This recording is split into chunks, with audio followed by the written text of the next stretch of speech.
बिस्मिल्लाहिर्रहमानिर्रहीम, अस्सलाम वालेकुम। कौम की आवाज़ के साथ मैं हूं नुसरत हारिस और कौम आज जानना चाहती है कि नो कॉन्फिडेंस मोशन का आखिर होगा क्या।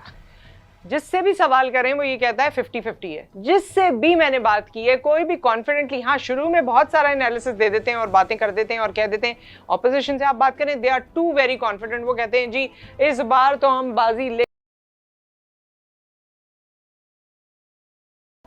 लेकिन जब आप इमरान खान साहब की स्पीच सुनते हैं, इमरान खान साहब से बात करते हैं या उनके इत्तेहादियों से बात करते हैं या उनके रिप्रेजेंटेटिव से बात करते हैं, तो they are far far far more confident. और वो ये कहते हैं कि हम अपना टेन्योर मुकम्मल करेंगे। और जिस तरह इमरान खान साहब ने कहा है कि मैं चाहे कहीं भी हूँ, चाहे मैं प्राइम मिनिस्टर की कुर्सी में हूँ, चाहे मैं अपोजिशन की सीट पर बैठा हूँ, चाहे मैं ऐवान में हूँ या बाहर खड़ा हूँ, सबके पीछे आऊँगा। बहरहाल नो कॉन्फिडेंस मोशन में क्या सूरत हाल है, क्या हो सकता है आने वाले दिनों में, इस हवाले से ब्रिगेडियर रिटायर्ड तारिक जमान हमारे साथ मौजूद हैं। उनसे हम बात करेंगे। सितारा इम्तियाज के रेसिपिएंट हैं, सितारा इम्तियाज मिलिट्री के। आपको खुशामदीद कहते हैं। अस्सलाम वालेकुम। जी वालेकुम अस्सलाम जी। ब्रिगेडियर साहब, नो कॉन्फिडेंस मोशन में ऑपोजिशन काफ़ी कॉन्फिडेंट नज़र आती है कि वो इमरान खान साहब को ऐवान से बाहर कर देंगे, अपनी पोजीशन से हटा पाएंगे। आपकी क्या सोच है इस हवाले से? देखें, कॉन्फिडेंस तो दोनों साइड्स से शो किया जा रहा है। अगर आप इमरान खान का कॉन्फिडेंस देखें तो वो फार हाई, स्काई हाई लगता है।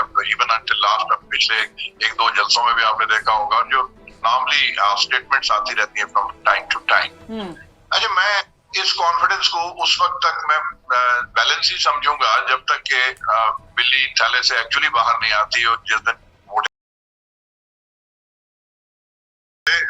ये ठीक है, this is process of democracy. No confidence vote जो है आइन में है वो होता है। लेकिन देखा जाए तो यहाँ पे तो ऐसा अजीबोगरीब सा एक सिनेरियो, अनसर्टेनिटी सी क्रिएट की गई हुई है कंट्री के अंदर कि देखें, एक गवर्नमेंट चल रही थी, ठीक है, 3.5 साल कर लिए, 1.5 साल और वो कर लेते, तो जो भी है तख्त या तख्ता, उसके बाद जाहिर है कि we could not have delivered, तो टाइम लोग इलेक्ट ना करते। अब एक गवर्नमेंट चलती है ना, एक पॉलिसी के तहत चलती है। 3-3.5 साल लगा के आपने कुछ इन्वेस्ट किया होता है, एफर्ट्स लगाई होती हैं, शुरू में कुछ कुर्बानियां होती हैं और बाद में डिलीवरी का आखिरी साल 1.5 साल होता है जिसमें आपने डिलीवर करना होता है। यहाँ नो कॉन्फिडेंस की वोट मूवमेंट आ गया और ये ऐसे लग रहा है जैसे एक्चुअली इलेक्शन कैंपेन है। जरा गौर कीजिए, माली की 2 हुकूमतें कम से कम अल्लाह करके आपका एक डेमोक्रेटिक प्रोसेस चल रहा था। पीपीपी गवर्नमेंट 5 साल कम से कम उसने पूरे किए, ठीक है।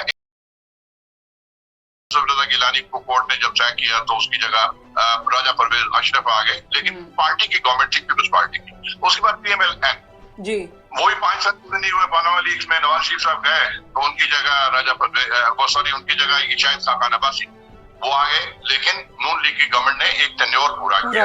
अब यहाँ पे ठीक है, एक पार्टी चल रही है, एक गवर्नमेंट है PTI की। यहाँ पे तो आप गौर करें जरा, नो कॉन्फिडेंस मूवमेंट में इमरान खान से ज्यादा उनको गरज किस चीज से है, आगे अपनी सीटें मीन्स के मसनद सदारत पीछे आपने देखा है चीजें नजर आ रही है। मौलाना साहब को जी सदर बनाया जाएगा, शहबाज शरीफ जो है वज़ीर आज़म बनेगा और वो अपने जो आपके हैं बिलावल साहब वो वज़ीर खारजा।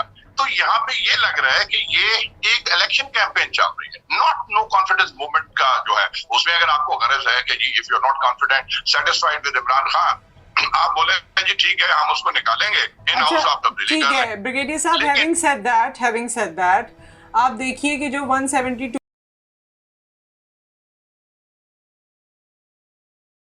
खान साहब के, तो अगर 10 लोग भी इनके अगेंस्ट में चले जाते हैं तो ही लूज द मेजॉरिटी। अब उसके बाद ये है कि जब अंदर वाले लोग ही उनसे मुत्तफिक नहीं है तो ऑपोजिशन को तो फिर रहने ही देना। जो लोग उनके साथ इस कारवां का हिस्सा बने थे, जिन्होंने 3.5 साल उनके साथ गुजारे थे, जब वही कॉन्फिडेंट नहीं है, जब वही उनका साथ देने के लिए तैयार नहीं है, तो फिर कोई क्या कह सकता है? फिर इमरान खान साहब जलसे में ये भी कहते हैं कि जी तुम लोग वापस आ जाओ, मैं बाप की तरह तुम लोगों को माफ कर दूंगा। नहीं, अच्छा ठहरे, मैं आपको इसका जवाब देता हूँ। पहली बात तो ये है कि आप ये कह रहे हैं कि मतलब एज इफ के जैसे कि आज पोलिंग होगी और आप रिजल्ट अनाउंस कर रहे हैं, ऐसा तो नहीं है ना। अगर 15, 10, 12, 14, आप पहली बात है 15 नहीं है, अपना फिगर करेक्ट कर लीजिएगा। इनिशियली उन्होंने 7-8 दिखाए थे जिसमें 3 खवातीन थी, 5 आपसे कहा 15 लोग अलग अलग चैनल्स पे आ गए हैं, उसमें से कुछ रिवर्ट भी हुए हैं, लेकिन 15 लोग अलग अलग चैनल्स पे आ गए हैं। स्टेज पे नहीं है, मेन स्ट्रीम चैनल्स पे भी 15 नहीं, एक 14 का फिगर भी गर्दिश करता रहा। लेकिन जो देखें फैक्चुअल पोजीशन देखें, मतलब अनबाइस्ड होकर सोचें कि अगर वहां पे 12, 14, 15 से 20 आप कह दें, ठीक है, लेकिन क्या वो 20 जाके फिजिकली वोट डाल चुके? ये तो 172 उनके कम हो गए। ये the day of the polling, जिस दिन ये वोट कास्ट करने जाएंगे उस दिन आप देखिएगा। अब इस वक्त तो आप ये नहीं कह सकते ना कि अगर उन्होंने कह दिया जी 13-14 कह गए, और उसमें से आपको ये भी पता है लेटेस्ट अपने ये है कि 6-7 जो है वो उन्होंने वापस रिवर्ट कर लिया। और एक चीज और बताऊं, ये तलाक डिवोर्स उनको नहीं हुई। अगर आप इस्लाम में ना 3 दफा, तो अगर एक दे भी दी तो 2 का अभी भी रिव्यू चल सकता है, रास्ता खुला है तब भी। जी जी नहीं, लेकिन दूसरी चीज जो आपने कहा कि जी वो मतलब ये 10-12 जो है चले जी, ये चले गए, और आगे जो है फिलहाल साथ ही इमरान खान साहब जो है जलसों में कह रहे हैं कि मैं बाप हूँ, माफ कर दूंगा। क्या माफ करना गुनाह है? मुझे एक बात बताइए, क्या माफ करना इस्लाम में मना है? एक बड़ेपन का एक पता मुजाहरा कर रहे हैं, वो कह रहा है कि एक बाप की तरह होता है, अगर वापस आ जाए तो माफ कर दूंगा। और everything is fair in love and war and politics. सियासत में भी आप जब मानेंगे कि एक ये 5 पत्ता फेंका गया है, अगर आ जाते हैं तो आ जाए, नहीं आते तो they will be banned for life time, जिसके लिए आज इन्होंने। अच्छा ब्रिगेडियर साहब, मुझे एक बात बताइए, व्हाट इज योर एनालिसिस? आपकी बातों से तो वैसे मुझे लग ही गया है, लेकिन पूछूं, हुकूमत जा रही है या हुकूमत नहीं भी जा रही? इमरान खान साहब जा रहे हैं या नहीं? देखिए, मैं आपको फेयर अनबाइस्ड एनालिसिस दूं ना जी, तो अपेरेंटली तो जैसे आपने कहा कि 10-12 बंदे अगर बीच में से ये निकल के इत्तेहादियों ने अभी तक फैसला नहीं किया नॉट दिस वे और नॉट दैट वे, तो आप खुद सोचें कि 5 अगर PMLQ की हैं, 7 जो है 12 हो गई, और 5 बाप की बलोचिस्तान अवामी मूवमेंट जो है, तो 17 तो ये हो गई, और 10 अगर और निकल जाए तो सर्टेनली 172 से तो उनका फिगर तो फार आया हो जाएगा, और इधर इमरान खान साहब की मेजोरिटी लूज हो जाएगी। लेकिन जो मेरा जजमेंट है ना, देखिए एक चीज गौर करें, अभी तक इत्तेहादियों ने क्यों नहीं कोई फैसला किया? They just waiting and seeing, number 1। Number 2 जो है, क्या ये 12, 14, 15 अगर इन्होंने किए तो क्या आपका क्या ख्याल है कि वो हाथ पे हाथ धरे बीजीआई बैठी होगी? यकीनी तौर पे इंटरनली आपको याद होगा कुछ शरीफ एक खबरें उड़ी थी कि 4-5 पीपल्स पार्टी के वो इस तरह बनना चाहते हैं। तो ये एक गेम होती है, इसमें मैं ये कहूंगा कि इट्स जस्ट 50-50। मैं 40-60% भी नहीं कहता हूँ, it's just 50-50। It may go and it may stay as well. अच्छा, ये जो बात की जा रही है कि जब, क्योंकि ये ट्वीट भी आया था कि अमेरिका, पाकिस्तान में जो कुछ होता है जाहिर है अमेरिका की शमूलियत के बारे में उसमें सोचा जाता है, और फिर ये एक ट्वीट भी आई बड़ी फेमस किसी जनरल की, और उसमें भी कहा गया था कि पाकिस्तान में जो कुछ हो रहा है, आपको लग रहा है ये इंटरनली प्लान हुआ है? नहीं, ये इंटरनली प्लान नहीं हुआ, बल्कि इसके ताने बाने अमेरिका से जुड़े हैं। उसके बारे में आप क्या कहेंगे? ये बिल्कुल जनरल हारून असलम साहब ने ट्वीट किया था, और इवन इसी तरह का मिलता जुलता ही था, एक ही डेट में हम लोगों ने किया।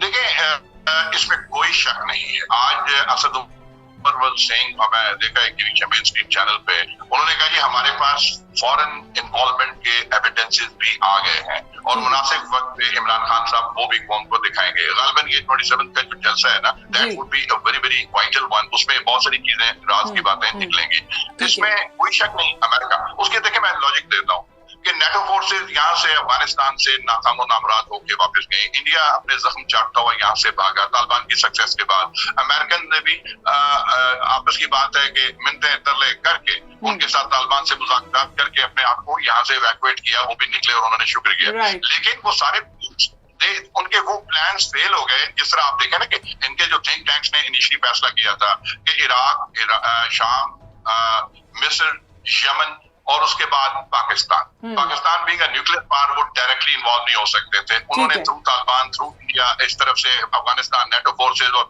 इधर से क्योंकि ये ईस्टर्न बॉर्डर हमारा जो इस तरफ जो था वेस्टर्न अनसिक्योर्ड था, ठीक है ना, वेस्ट पे अनसिक्योर्ड था क्योंकि वहां से टू एंड फ्रो मूवमेंट थी। पाकिस्तान आर्मी ने, thanks to Pakistan army and all the institutions, इन्होंने फेंसिंग करके उसको काफी हद तक 90-95% जो है वो कंप्लीट कर लिया। लेकिन अभी भी पॉकेट्स हैं, और वो उनकी उस वक्त तो खुली टू एंड फ्रो मूवमेंट थी। आपको पता है टीटीपी तरीके तालिबान पाकिस्तान जो है वो भी पूरी तरह मुतहरक थी। तो उनका ख्याल था कि दहशतगर्दी के जरिए खुदा न खासा पाकिस्तान को वीकन करेंगे, लेकिन अल्हम्दुलिल्लाह पाकिस्तान आर्मी की वजह से, मैं कहता हूँ तमाम सिक्योरिटी इदारों की वजह आपने टेररिज्म का पाकिस्तान, और ये only Pakistan army is the only one in the world कि जिसने दुनिया ने एक्सेप्ट किया कि दहशतगर्दी के खिलाफ बेशक देख के ना थोड़ा सा काइंडली सुन ले जी कि अब जो अमेरिकन ये है कि उधर से वो फ्लॉप हो गए, इधर से इमरान खान साहब ने एब्सोल्युटली नॉट भी बोला, नाटो को भी बोला कि ये खत आप हमको हमें तो लिख रहे हो, इंडिया को लिख सकते हो, व्हाई डोंट यू राइट कि जी आप रशिया से स्टे अवे। इंडिया अभी चारों तरफ से India is mending fences with America, Russia and everyone, Russia से मिसाइल भी ले रहे हैं। तो पाकिस्तान के प्राइम मिनिस्टर ने पहली दफा एक आजाद और गैर जानबदाराना इंडिपेंडेंट फॉरेन पॉलिसी का बुनियाद रखी है, गुलामी की शक्ल तोड़ने की बात की है। तो सर्टनली अमेरिका को और बाकी जो इस तरह के एंटी पाकिस्तान इवल फोर्सेस हैं उनको तकलीफ है। और ये जो इसमें मुझे मेरी भी कोई दो राय नहीं है, मेरा गेस ये है कि इसमें इन्वॉल्वमेंट अमेरिका की भी है, बाकी के भी एंटी पाकिस्तान एलिमेंट्स हैं, they are funding for it. और इसीलिए तो ये हुकूमत अपनी मुद्दत पूरी कर पाएगी? अगेन मैं आपसे ये जानना चाहती हूँ। देखें वो कमोवेश इसका जवाब मैं पिछले उसमें दे चुका, 50-50 है, लेकिन मैं ये समझता हूँ कि पाकिस्तान के इंटरेस्ट में है, मेरे आपके और हर पक्ष मुद्दत पूरी करें, और मेरे ख्याल में ये इंशाल्लाह कर जाएगी, because there is one supreme power that is Allah almighty. आपके जुबानी स्टैटिस्टिक्स अपनी जगह, लेकिन अल्लाह ताला भी तो at least there is some super power and that is Allah almighty, कोई और सुपर पावर नहीं है। तो इंशाल्लाह मेरे ख्याल में ये कंटिन्यू करेगी। जैसे मैं अभी आपसे पूछने ही वाली थी कि सुपर पावर के सामने कोई टिक नहीं पाता, वो जो फैसला कर ले वो हो ही जाता है, लेकिन जाहिर है आपने अपनी बात में जवाब दे दिया कि अल्लाह ताला से बड़ी सुपर पावर तो कोई नहीं है। और बेशक पाकिस्तान के मामला जिस तरह से सामने आए हैं उसमें यही लगता है कि अल्लाह ताला का कोई खास करम है, वरना ऐसे बड़े सारे मौके आए थे जब हम कोलैप्स कर सकते थे as a country. Thank you so much brigadier साहब for your time and for all the information. बहुत शुक्रिया। बेशक इसी बात पे अपने प्रोग्राम को क्लोज करेंगे कि तमाम तर दुनिया और जहानों की जितनी आसमान है, जितनी ज़मीन की तय है और जितने जहान हैं, उन सब का मालिक और परवरदिगार हमारा रब है।